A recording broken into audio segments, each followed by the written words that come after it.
Good afternoon, everybody. My name is Donna Thiesel, and I'm your host of Donna's Edge Talk Show. Thank you so much for watching every day, Monday through Friday, from 1 to 3 p.m. Central, as I get to ride home with you in the afternoon. Also, you can find us on television, channel 182 on Charter Communications, and Abundant Television. We're syndicated, and that's found on Roku, Apple TV, and Amazon Fire. And Bob, since I talked to you last, we actually have a podcast now. And so the podcast has us on the newscasters.com. And again, that's where truth matters. You can also find us on our radio station, icradio.media. Again, that's every day, Monday through Friday from 1 to 3 p.m. Central Time. Also, if you have ideas for shows, I love research. I love to dig in libraries and just do all kinds of great things because you're the reason we have this show. So if you have any ideas for shows, I'll be glad to do research for those. You can send an email to donna@donnasedge.com. Okay, the Easter season is coming up, and I'm so excited to have my very good friend, attorney Dr. Bob French. Bob, great to have you on the show today. Well, I'm glad to be back, Donna. It's always good to see you. Well, let's go ahead and get started. You have some wonderful information you want to share with everybody. Yeah, I want to go a couple of things. You've had me do Easter several times, and I've forgotten. Hey, I'm 90. I forget everything. I'm 65 and I forget. Somebody called the other day and said, I have a question that maybe you could answer. My preacher couldn't answer it. Well, how in the world am I going to answer it? But anyway, she said, who was the young man who ran out of his clothes in the garden when the Romans and the Jews with Judas came to arrest Jesus in Gethsemane? We know that in Mark chapter 14, this story is told that the arresting party grabbed up Jesus. He says, "Why are you bothering me? I'm not going to run away. I've been in the temple every day teaching. You could have got me there. So don't rough me up." That's mainly what he said. So they did go ahead and tie him up and lead him away like a common prisoner. But of course, that fulfilled prophecy. And while I'm passing on that, let me say there are 55 predictions that Jesus Christ was the Savior of the world. Someday we'll get into all of those. Anyway, this lady wanted to know, when they arrested Jesus, took him away, the remainder of them grabbed this young man in white because the disciples had already run away. So she says, who was the young man in white? I want to know who the young man in white was too. Well, everybody wants to know, but I thought maybe that on your show I might tell them my opinion of who the young man in white was. And it was nobody other than John Mark. Now, I'm an old trial lawyer, 61 years, so give me the facts and let me rely on the facts, ma'am. So here are the facts. The only wealthy person involved with Jesus Christ as a relative was Mary of Jerusalem. She was the mother of Barnabas. She was a cousin of Elizabeth, the mother of John the Baptist. She was a cousin, either a first cousin or a second cousin of Mary, the mother of Jesus. Anyway, she and her husband were wealthy, and they lived in this large home in Jerusalem. And her husband was the man who Jesus sent the disciples in to get a donkey for him to ride in on Passover, which fulfilled prophecy, by the way. So anyway, that was her donkey. It was tied to her house, and the disciples took it, saying the master needs it. It was also her house where the upper room was. This is where they had the Last Supper. This is where the 120 of them were gathered when Jesus reappeared by walking through the wall. Um, so it was a large room. Mm-hmm. Remember that when people ate back then, they didn't sit up at a table, they laid down and propped up on one arm. So when the 12, they weren't like the, who was it? Was it Da Vinci? Da Vinci. That painted the Last Supper? They were sitting at a table. Yeah, that didn't happen. Although it's a beautiful picture and I like it, and it was miraculously discovered because it had been painted over in the Roman Empire. And now that when they started removing the paint from the wall, they discovered this masterpiece. So it's good that people can enjoy that, but actually they were laying down on one arm. So anyway,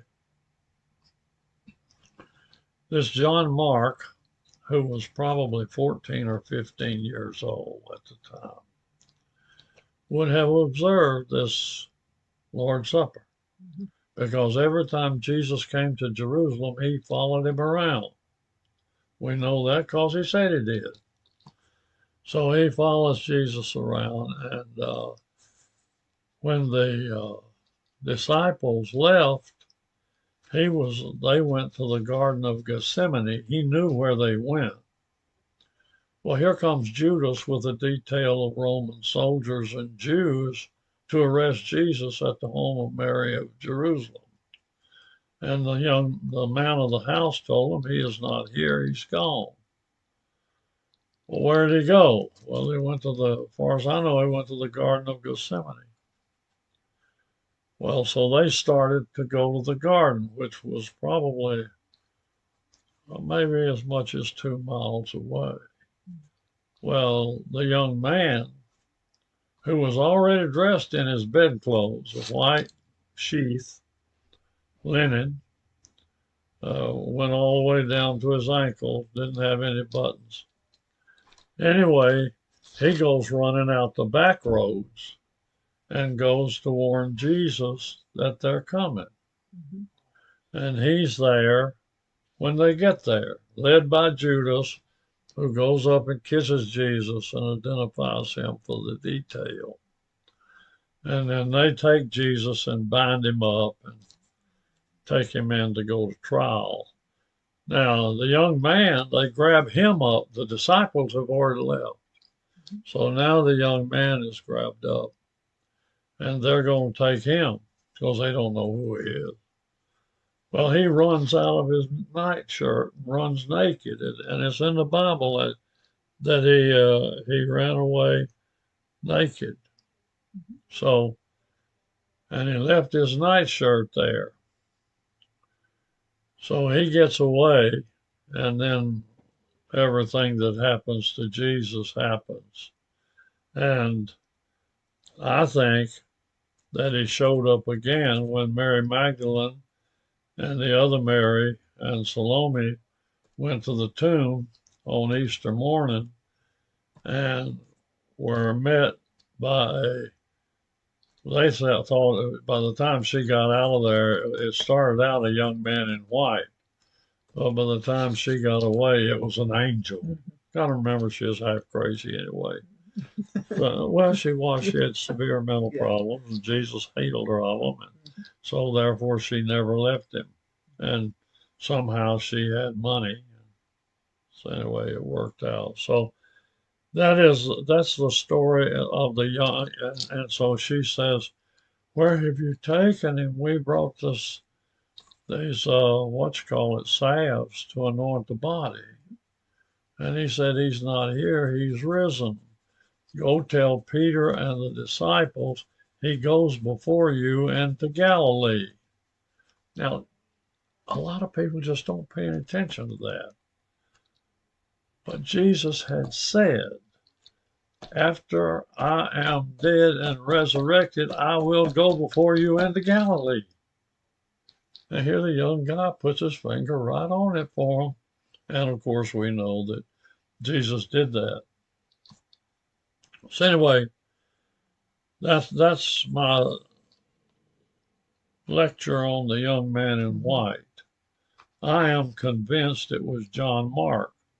Now, I'm not the end of all knowledge. It's just I'm looking at, give me the facts, ma'am. Mm-hmm. And the facts indicate that the young man in white was John Mark. Now, where do we get the proof of that?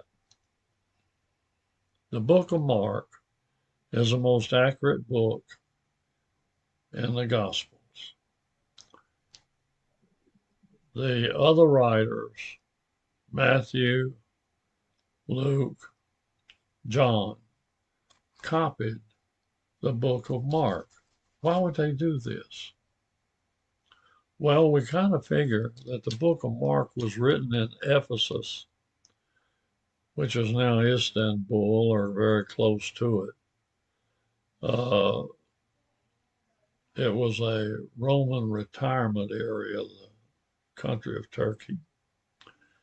And we know that John Mark went there. How do we know?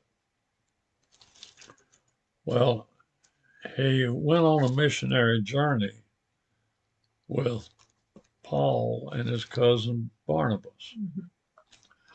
Mm-hmm. And he was a hard, diligent worker, but he and Paul had a falling out. And they had a falling out because Paul was trying to limit the gospel of Jesus to the Jews. John Mark wanted it limited to the world. Mm-hmm. He wanted it wide open.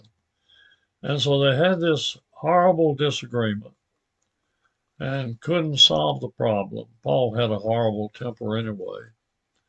So John Mark says, that's fine with me, I'm going home. So he left.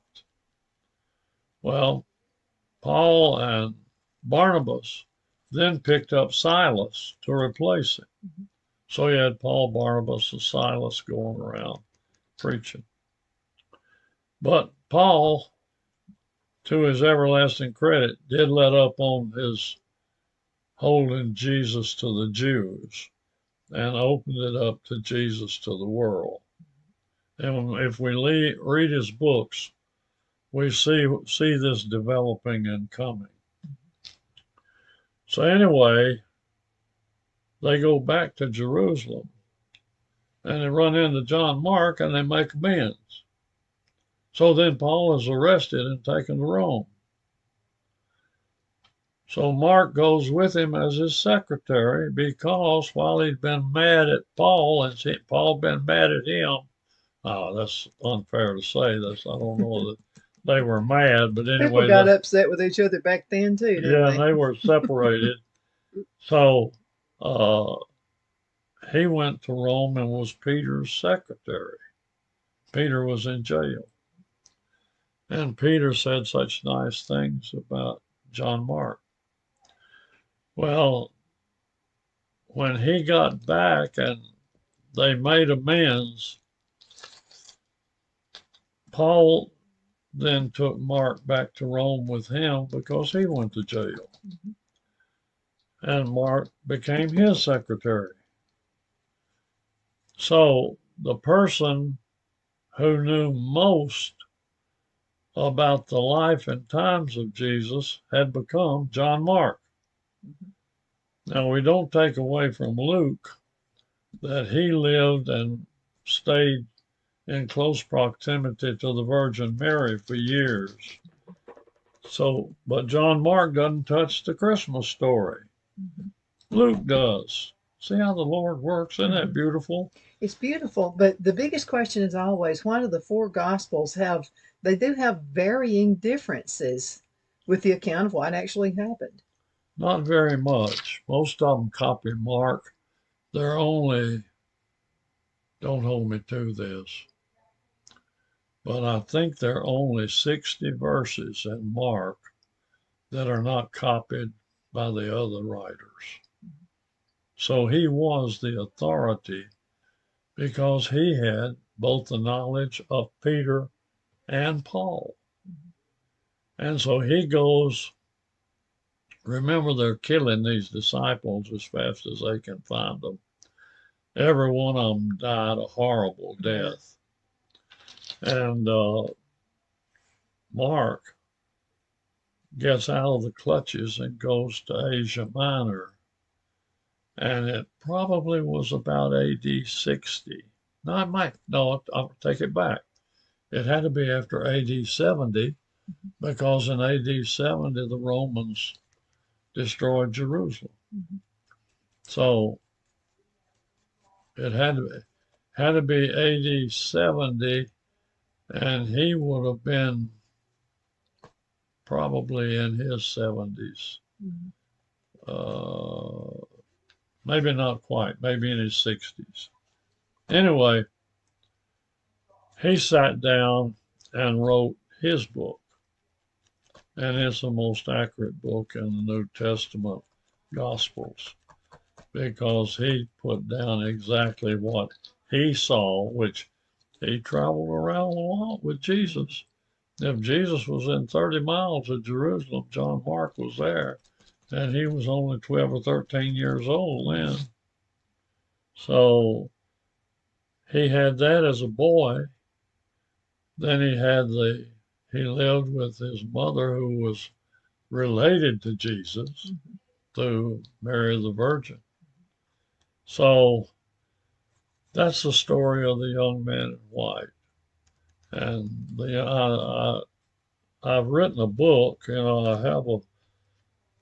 My first book was the book of John. Let me hawk it a little bit. $20 on Amazon. Easy to find. Easy to find, Bob Frank. And it's an adventure with John. And here lately, I've been rereading it a little bit. It took me 20 years to write it, and it's so good. For example, I just opened it. Lazarus hobbled out, tied up in grave clothes with a burial napkin over his face. And Jesus told the people to untie him and let him go. Some people witnessing the event went immediately to Jerusalem and reported the miracle to the Pharisees and chief priests. The meaning of this incident was completely missed by them. Jesus was illustrating for all time the importance of faith and a strong belief system. It was faith on the part of everyone participating that raised Lazarus from the dead. It was their faith that allowed Jesus to perform the miracle, and it's still the same. If a Christian wishes to see miracles, he or she must only believe and watch God work. I wrote that. Can't believe it. Yeah. I can believe it. Anyway, that was written so many years ago, and I just opened the book, and there it is. It's a wonderful book. It's my best work, and now I have decided that I'm going to publish Mark, and this right here is the man. Can the reader? That's going to be a big book. Well, it's with lots of great information. Well, this one over here's got 800 pages. So anyway, this is going to be Mark. Now these are good study guides also for people who are going to school. They're going to. Oh yeah. I mean, these are must-have books. Well, this explains it in modern day English and modern terms, and it doesn't plagiarize anything. It follows the scriptures as they're written. If I give you my opinion, it's my opinion, and I tell you it is. You can have your own. I just opened it here. Chapter 6 begins at another unspecified time, probably in the spring of 39 AD. See, I'm setting the time for you. This event is set in Galilee, which have perplexed biblical scholars because it is placed within the time frame of the Judean ministry of Jesus. This led some scholars to believe that chapter 6 should have been placed in the gospel before chapter 5. This would cause the events to flow in a more logical order. The book of John would be easier to read if Jesus was preaching in Galilee, fed the crowd, and then went to Jerusalem where he healed the man at the pool. Then he had a discourse with religious leaders. So just explaining it. Mm-hmm. Sometimes I'm amazed. Well, let me ask you a question too, and this involves timeline, the timeline throughout the entire Bible, and you are a student of that. So you've been studying timelines for a long time. How important is it for people to realize that? It is. I can't even stress the importance of it. Mm-hmm.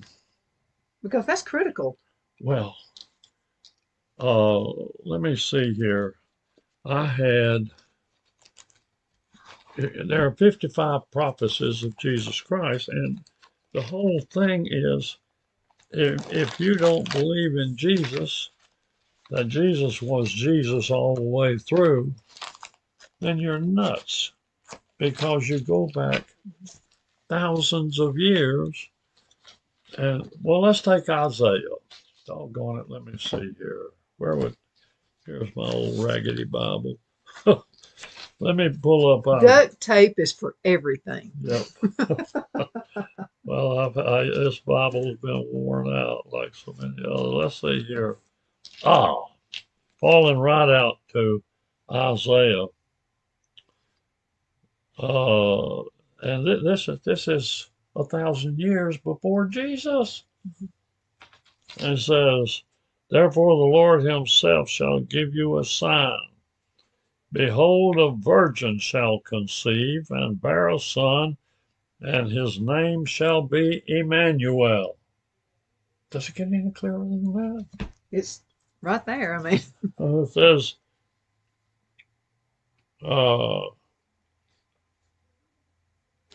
says, over in I'm in Isaiah chapter 7, and these are just marked up. All right then. The Lord himself will choose the sign. A child shall be born to a virgin, and he shall be called Emmanuel, meaning God with us. By the time this child is weaned and knows right from wrong, the kings will hear so much. One king of Israel, I'm having trouble with it because I don't have my glasses. I should have brought them. Anyway, one king shall, after the child is growing, be dead. There's a reason for that. The murder of the innocents and Joseph having to flee into Egypt. But you asked me the question, and this is just so important that you realize, and as you realize the prophecy. Now, let me make one thing clear. Jesus Christ said that he was no more the Son of God than you are. And the difference between us and Jesus Christ is he knew he was Jesus Christ. He knew who he was, and we don't.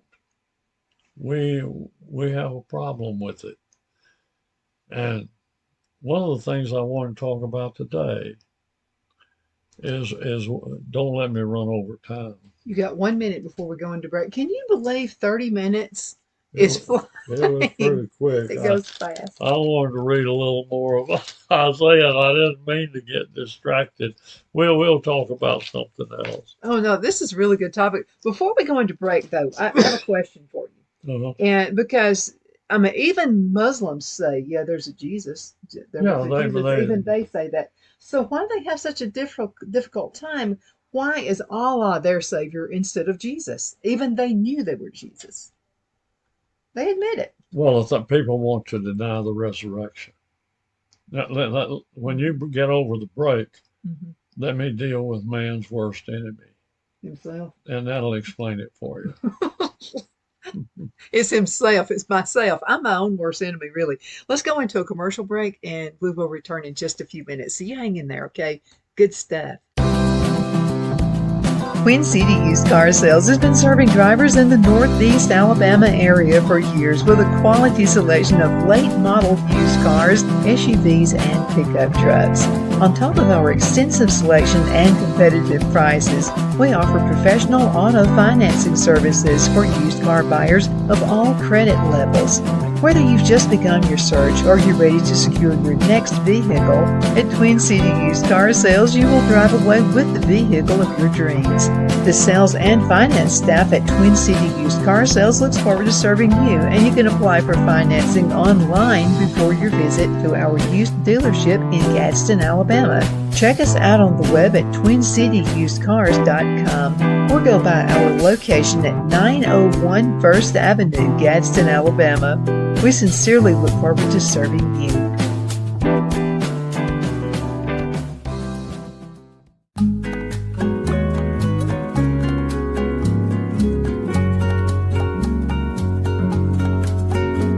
At Lamone's Mexican Restaurant, located in Henniger, Alabama, and voted Best Mexican Restaurant of DeKalb County, Alabama 2020, we're here to serve you with authentic Mexican cuisine. Order easily online by going to lamonsmex.com or call 256-657-3999 to place your order. We're open Sunday through Thursday 11 a.m. to 9 p.m. and Friday and Saturday 11 a.m. to 10 p.m. Whether you're celebrating a cozy date night for two or a celebration for a crowd, at Lamone's you'll love our atmosphere and friendly servers. Thank you for dining with Lamone's Mexican Restaurant.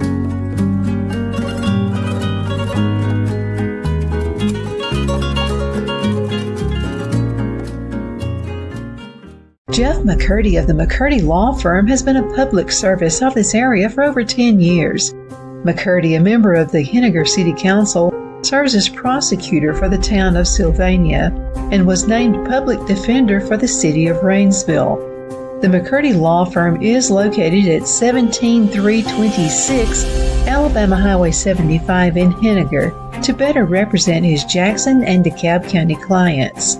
If you need to be represented by a true public servant with proven success, call Jeff at 256-996-8701 or send a private email to mccurdylawfirm@gmail.com. No representation is made that the legal services performed is greater than the legal services performed by other lawyers.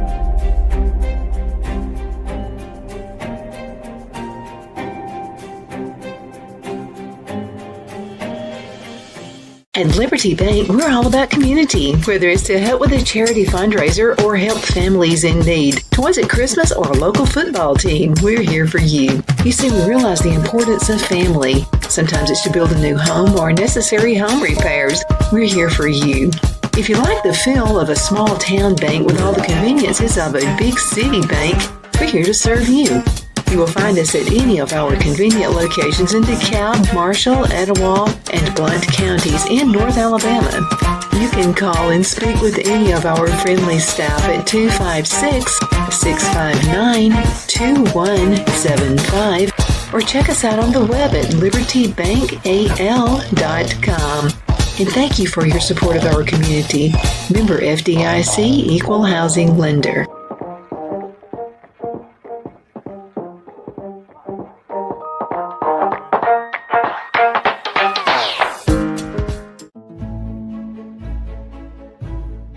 The Hatter Cafe and Country Inn is nestled in the northeast corner of Alabama the Beautiful in the delightful town of Mentone. We're located on top of scenic Lookout Mountain near Little River and DeSoto State Park and located only 5 minutes from shopping and restaurants. There is also a nearby community walking path and golf course. We welcome everyone through the doors and we are committed to outstanding service for all guests. At the Hatter Cafe and Country Inn, we invite people from all walks of life to come and get away from it all, enjoy the open spaces, treetop views, fresh, clean air, and experience Southern hospitality at its finest. We look forward to hosting you. To reserve a special event, or if you would love a special getaway at the Country Inn, you can call us at 256-634-2018. Good afternoon. We're back. My name is Donna, and I am your host of Donna's Edge Talk Show. Thank you so much for listening every day, Monday through Friday from 1 to 3 p.m. Central, as I get to ride home with you in the afternoon. Very special friend with me. His name is Bob French. He's an author. He's a speaker. He is an attorney. He is also Dr. Bob French. But I have to tell you, one of the smartest people I have ever met, even though you do have all these degrees. Well, you're very kind. Absolutely, because I'm just having to tell you, so I have a cousin who has degree after degree after degree, and he doesn't have any common sense whatsoever. However, they didn't take common sense out of your head, so that's nice. Well, going back to Easter, which really, while we're in passing, let me say that when the young Christian movement was moving in the Roman Empire, our forefathers stole the holidays of the heretics to convince them of Christianity. For example, we stole Christmas, which was Saturnalus, where the Romans worshipped all these crazy gods. So we moved Christmas, Jesus' birthday, to there. And that brings us to Easter. Easter was originally Estori, and that's a German word, and it was a celebration of the spring equinox. A lot of people say, that's a crazy word. What's the equinox? The equinox is where the sun shines directly on the center of the earth for 24 hours and on the equator. Mm-hmm. And that's where all the earth gets the same amount of sun. That's March 21st and September the 19th or 20th, sometime in September. Mm-hmm. So 2 times a year, and it's called the equinox. And it's always been amazing to ancient man because he knows that on this day, we've got the same amount of sun over here as over there. So Estori was a German and Norse people celebration of the equinox. We've always celebrated these equinoxes. So they celebrated that, and from that, our early church converted it, Estoril, to Easter. And that's why we celebrate Easter at the end of March. I'm full of stuff like that. Yeah, well, one of these days we need to have a show about Stonehenge and some of these, factors that, the wonders of the world. I'd love to have a show with your ideas on that as well. Okay, we'll do that. Right now, I think we ought to talk about talking about the young man in white. I hope I told you some things about somebody involved in the crucifixion that you didn't know. So now I'm going to talk about another character involved in the crucifixion that we don't know much about, and that's Pilate's wife. Got to remember Pilate's wife. He's on the judgment seat listening to the case against Jesus, and he gets a note from his wife. So let's talk about that. Let's talk about Pilate first. His real name was Pelotus, and he was the fifth procurator or government representative of Palestine. He held office from AD 26 until AD 36, and he's the only Roman mentioned in the Apostles' Creed. Now, although he was a great soldier, he was probably an expert with a javelin. He is portrayed in Christianity as a coward who condemned Christ to the Roman crucifixion in AD 30. Well, originally, the church portrayed Pilate as a devil because if he had not convicted Jesus, he would not have died the horrible death, been resurrected to show us that man conquers death. Now, that brings me to this. What is man's real enemy in the world? Death. Everybody's going to die. And just when you think you're not, you're snatched away. And it's so sad because we say, well, we want you saved. Well, what are you saved from? You're saved from death. How are you saved? Well, I believe Jesus Christ did it, so I can do it. And that's what we call getting salvation, getting saved. Because this is our enemy. I'm facing that enemy at age 90. Most everybody I know's already faced it. And you're gone. You're here one day and gone tomorrow. Well, question is this. When you're dead, you're dead. Everything is over. That's such a sad commentary. I'm not dead when I'm dead. I have changed from death unto life because Jesus Christ showed me how it's done. And Jesus Christ, up until Jesus Christ, men believed that if there was an eternal life, they had to get away from all the bad things in their life that they called sin. Well, Jesus Christ died for all of that. There's no need to go out and sacrifice a pig. If you're going to roast a pig, give me some barbecue. Where's the barbecue sauce? You don't have to roast a lamb. Give me some of that mutton. So the whole thing is Jesus died publicly before 250,000 witnesses and 1 million people knowing about it. The most horrible death imaginable. He died. And he died, and he knew it was going to happen, and he knew how it was going to happen, and then he survived. Now, he survived in the physical to show us that he's back. And then he went into the ephemeral. Now, I don't know about surviving in the physical day. Sometimes I think people do have miracles. But when I'm dead, that hunk of junk that I'm wearing right now and living in is gone. But there's something else.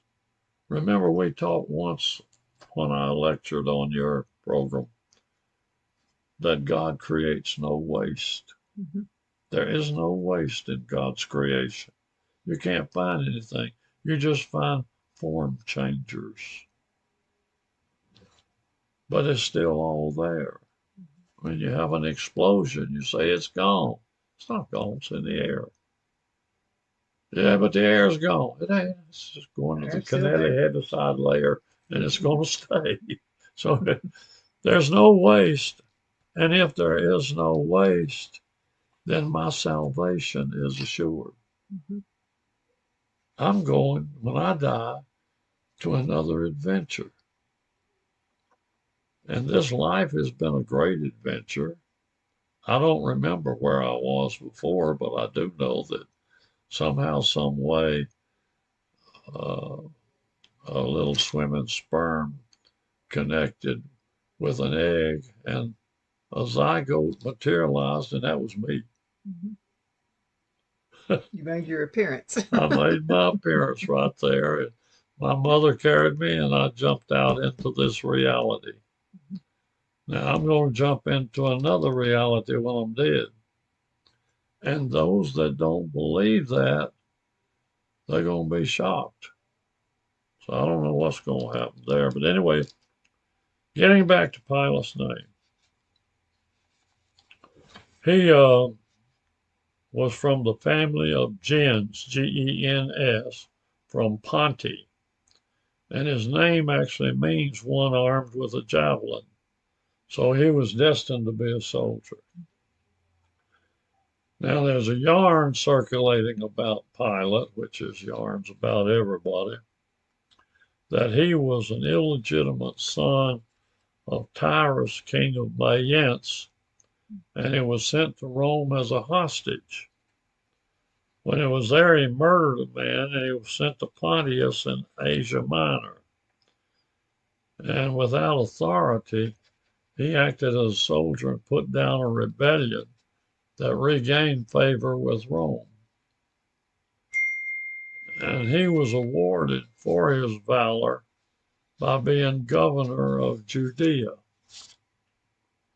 Palestine was considered so difficult to govern that the procurator was the only one on earth who reported directly to the emperor.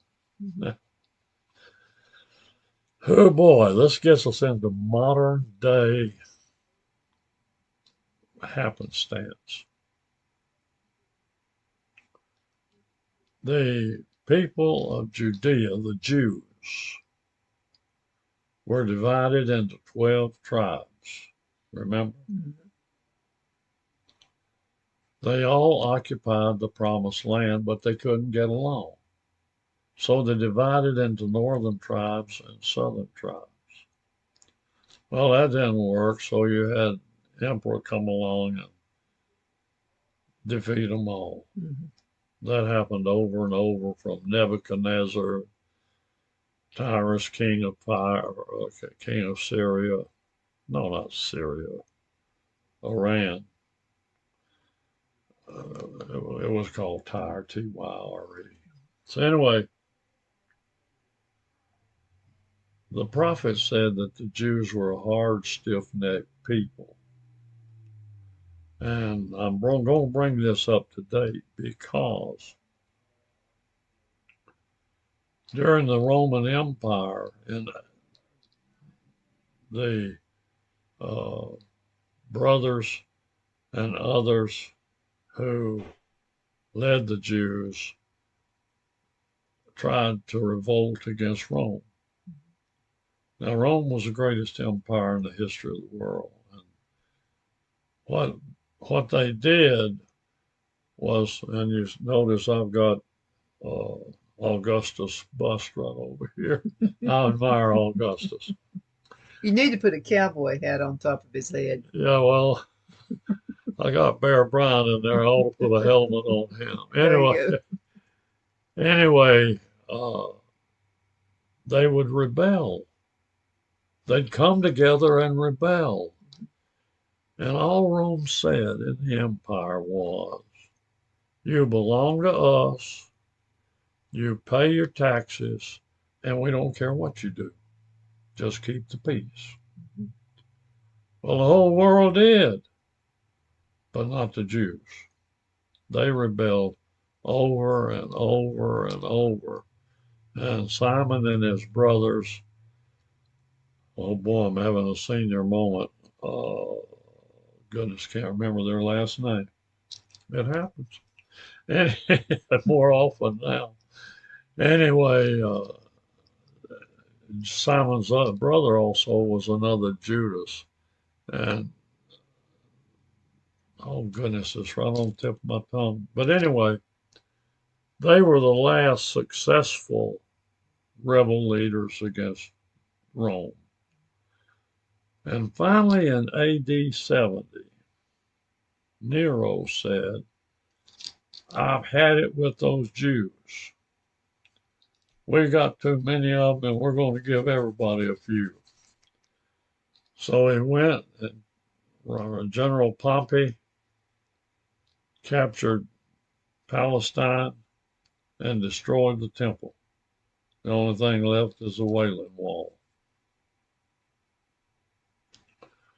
So They then took the Jews into captivity and deposited several thousand here in Cairo, several thousand in Britain, several thousand in Germany, and around the world.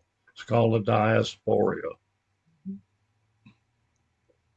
So now there are no Jews in Palestine. In AD 72, they're all gone. Well, it stayed that way. Of course, when I was a boy, everybody talked about the wandering Jew. Mm-hmm.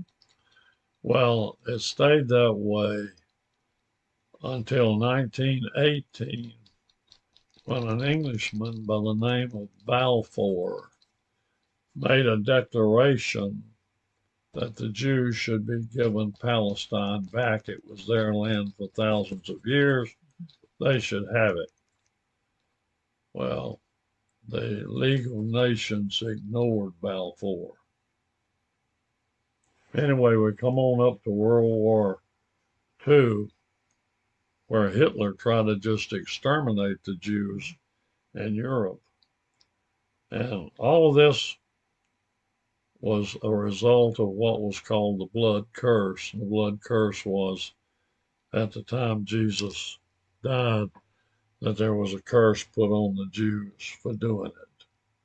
Well, a lot of the Christians didn't care what was happening to the Jews, and poor Jews have been paying a price ever since.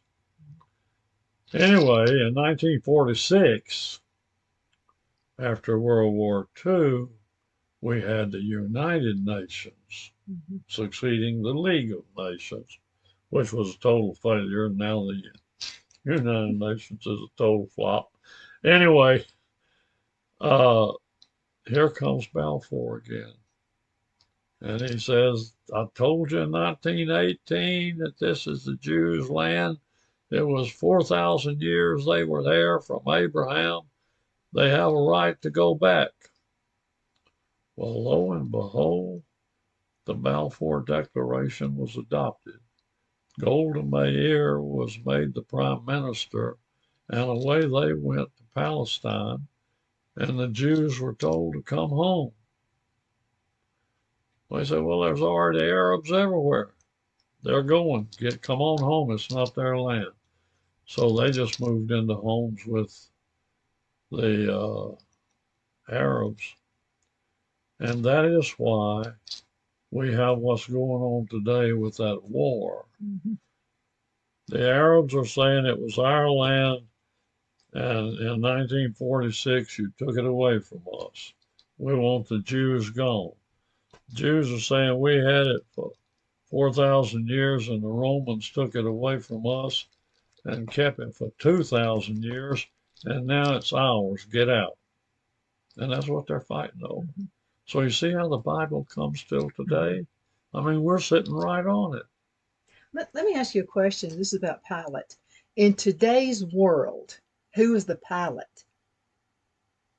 Who was Pilate? No, we know who Pilate was back then. Yeah. But who would you correlate and say Pilate is today?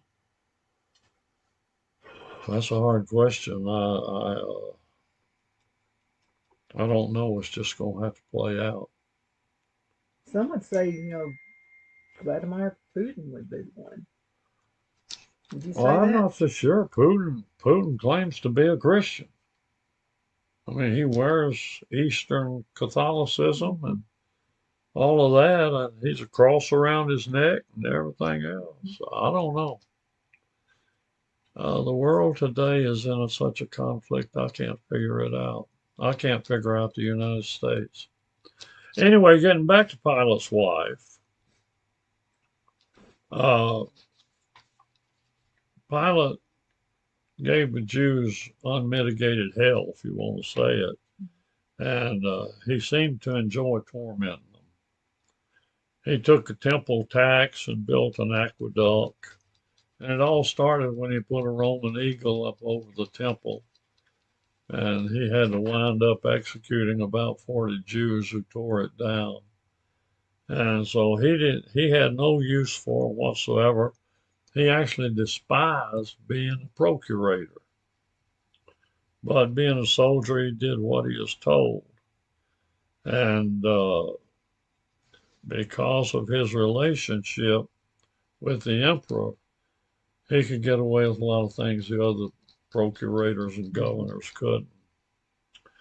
Now, Pilate's wife is unnamed, so she appears in one verse in the Gospel of Matthew. And she had this dream to persuade her husband not to kill Jesus. And let me quote it. When he was set down in the judgment seat, his wife sent unto him, saying, have thou nothing to do with this just man, because I have suffered many things this day in a dream because of him. Now, because of that, the Eastern Orthodox Church canonized her as a saint. She's recognized as a saint in the Eastern Church, but not in our church. So Pilate, based on what she said, sent for a bowl and washed his hands of it, which was a coward's way out. But going back to the prophecy, they're living it step by step by step. It's amazing when you get into the prophecy of how close everything happened, just like it said it would. So anyway, when he washed his hands and the Jewish leadership took over and killed Jesus, his hand washing was considered the blood curse. And for that, the Jews suffered for centuries. Well, in early Christian tradition, they had her name as Percula, Percula, Claudia Percula. And the Eastern Orthodox Church canonized her because they say that after Pilate died, she converted to Christianity, believing that Jesus was the Son of God and survived death. And while I'm on that, Jesus was the Son of God, but so are you. So am I. Everybody that has this tiny little spark of life is a Son of God. Because when that spark of life is created in that zygote, the Spirit of God attaches to it. That's why I'm against abortion. They were complaining the other day that this woman had to drive 300 miles to kill her baby. I mean, I adopted 2 children. Give me a break. We have 2 minutes left in this segment. Can you believe how fast time flies when you're on the show? Well, I think I've talked about Pilate's wife. There's been several plays about her going where she's tempted by the devil. In others, she wakes and sends a message to Pilate. And so that's about all we know about her. People have said she was a witch. Well, all crazy stuff. She was a daggone Roman soldier's wife. And she had a dream, and she sent the dream message to her husband, and he didn't pay any attention to it. Well, he washed his hands of it and fulfilled prophecy that led Jesus Christ to the cross that showed us proof that man survives death. Okay. Nothing more. I mean, it's that simple, right? It's that simple. And I get a kick out of atheists and agnostics because when they die, they're all dressed up with no place to go. Bob, thank you so much for being on the show with me today. It's always a pleasure. How can folks find your books? Now, we talked about it earlier in the show, but just in case you're just now listening in. Now, people want to get one of my books, just go to Amazon, Bob French, and they come up. And this one here, it took me 20 years to write, and that's what really put me to writing. And since then, I've written 13 books. And the next one that's going to press is Mark. I can't hold back on it No, you anymore. can't. And I want to make sure I get a copy of that Yeah, too. But when it goes on Amazon, I want you to sign it for me, okay? yeah, I will. Absolutely. Bob, again, thank you so much for being on the show Glad with to me be today. here. Happy Easter. Happy Easter. Celebrate and be happy. Absolutely. And thank you again so much for watching. I know you could be doing anything else, but you're watching us and we sure do appreciate it. Thank you. See you next time. The only place I buy my beef is Lone Tree Ranch in Collinsville, Alabama. Their cattle is born and raised on their ranch, grass and grain fed, and you can feel confident when you serve your family and friends because their beef is all natural and no antibiotics or hormones are added. You can buy whole beef or perhaps go in with family or friends and buy half. Their customer service is number one as they take care of the delivery to their local processor and can deliver to your home for a small added fee. They also offer herd replacement heifers. I always call Lone Tree Ranch in Collinsville, Alabama for my beef specialty recipes and cookouts, and you can too. Food shortages are increasing, so buy local by calling 256-523-6462. That's 256-523-6462.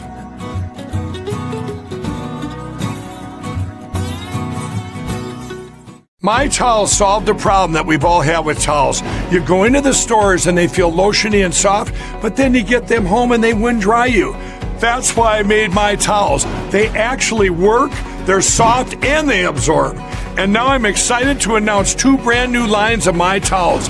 What makes them the best towels ever is they're now made with 100% long staple Shapir cotton. This is a combed ring spun cotton that makes My Towels even softer and more absorbent than ever.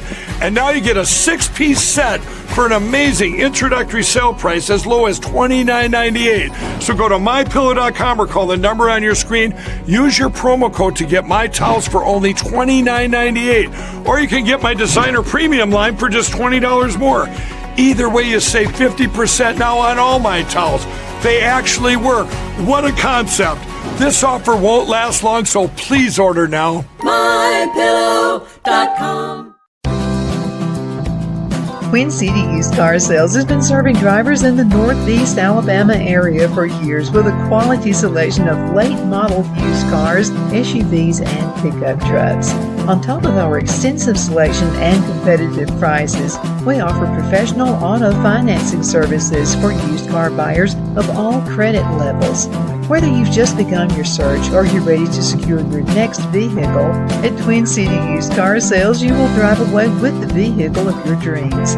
The sales and finance staff at Twin City Used Car Sales looks forward to serving you, and you can apply for financing online before your visit to our used dealership in Gadsden, Alabama.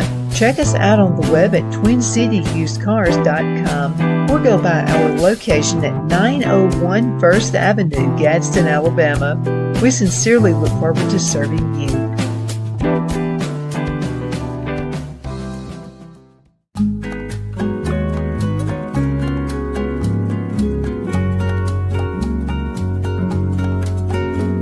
At Lamone's Mexican Restaurant, located in Henniger, Alabama, and voted Best Mexican Restaurant of DeKalb County, Alabama 2020, we're here to serve you with authentic Mexican cuisine. Order easily online by going to lamonsmex.com or call 256-657-3999 to place your order.